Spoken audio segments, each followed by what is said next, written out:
Hindi mo kailangan ng bagong araw. Ang kailangan mo, bagong mindset. Mindset lang yan. Mindset.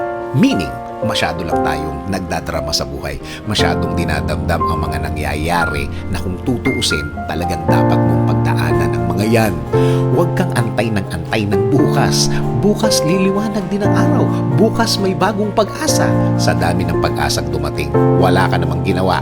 Nag-antay ka lang. Kahit sa gitna ng araw, in the middle of the day, kaya mong magsimula ulit.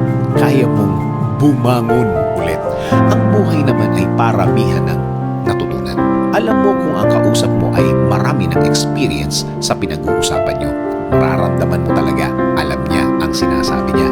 Dahil ang mga pinagdaanan niya ay tinandaan niya.